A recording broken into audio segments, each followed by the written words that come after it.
Good evening and welcome to Washington Week. I'm Vivian Salama, in tonight for Jeffrey Goldberg. $40 trillion. That's 13 zeros if you're counting.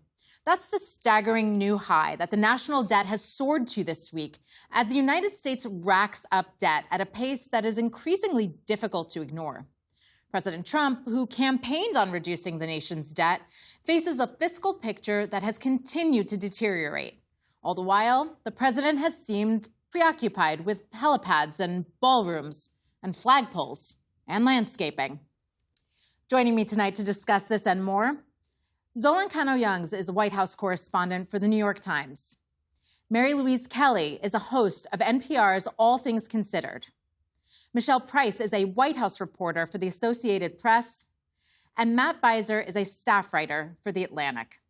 Thank you all so much for joining me. So this week, we basically had a split screen going on where on the one hand, we learned that the national debt had reached this new high of $40 trillion. And on the other hand, President Trump seemed to take the press on an impromptu tour of the White House to showcase some of his latest renovations. And obviously, you know, we want to be clear, this money is coming from different places, but the optics and the timing, especially in this midterm election year where people are really struggling to pay, you know, groceries and gas, that's been noticeable. So, Michelle, I want to start with you. Let's just focus on the debt first. What should Americans understand from this new figure, the $40 trillion debt that was announced? Sure. Well, there's a couple things to understand. First of all, this has been going over several administrations, but the short of it is that the U.S. has been spending more than it's taking in.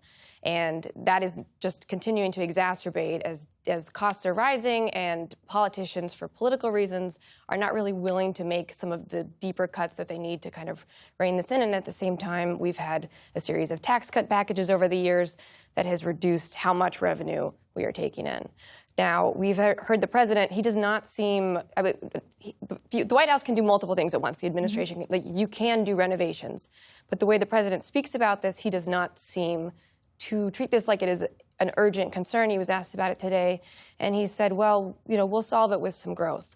We have not really heard a really detailed plan from the administration on what kind of probably painful cuts they might make to kind of address this issue. And I definitely want to circle back to that and the president's comments today. But psychologically, Zolan, 40 trillion is a massive number. What does it mean for the president politically at this stage? Well, let's step back and remember that it's something that he very much campaigned on addressing, right? During his political rise, there were numerous moments where he criticized his predecessors for not doing enough to address the nation's debt. And I actually want to stop you because we have some of those clips here, looking back at some of the president's comments about the debt. So why don't we play that? I think it's catastrophic that we owe $15 trillion. We have $19 trillion in debt. It's going to be very soon 21 trillion, not billion, 21 trillion dollars in debt. And I will tell you, we are sitting on a time bomb. We have 21 trillion in debt, a number that is, you know, unthinkable, but that will go down very quickly. We have $34 trillion in debt. We've got to pay it off. And we don't want to do anything stupid.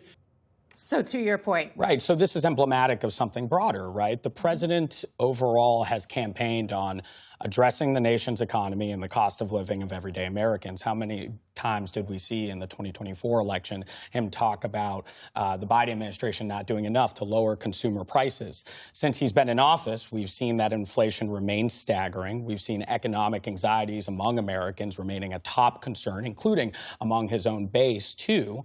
And instead of going out and talking about things like Trump accounts and sort of the tax cuts and having focus on that, which I know many Republicans would like him to talk about more, we're seeing him more often leading reporters on a tour of sort of these legacy projects, right? And then you ask yourself, does this now speak to a break between the priorities of a president focusing on his own legacy and a party that has their eyes on the November elections and the future as well? Absolutely. And we're going to get more into that question in a moment. But Mary Louise, Treasury Secretary Scott Bessent says this isn't a magic number. Both he and the president, as Michelle just said, say that we can grow our way out of this debt. And so Are they right? And why haven't they done so if that's the case? They're certainly right that growth would be helpful. The challenge, as our chief economics correspondent, Scott Horsley, was explaining it on air today, is you need the growth to outpace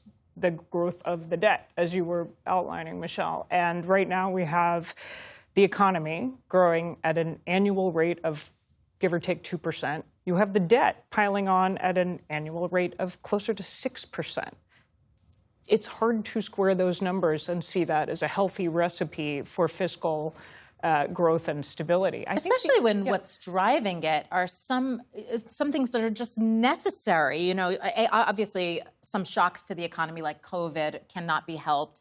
But you also have an aging population in the United States where healthcare costs for Medicare, Medicaid, Social Security drive a lot of that debt. How do you escape that? It's almost impossible. Absolutely. And I think the adjacent question of what's the trajectory? Like $40 trillion is a staggering number. But the question is it moving in the right direction? Is there a trajectory where it will change? And the consensus appears to be no. The government needs to bring in more money. The easiest, obvious way to do that is raise taxes. That's a hard sell at any moment. And it's a really hard sell when one of the knockoff effects of this is inflation. Groceries are costing more, gas is costing more, paying your mortgage, taking on credit card debt, all of those things. You want to raise taxes too? That's a very hard sell for Congress. It's a very hard sell for the White House, particularly in an election year. And so, Matt, we just played that montage of the president over the years talking about, you know, the catastrophic effects of a growing national debt. Other Republicans have spoken about it too. They've called it existential threat. They've linked it to national security.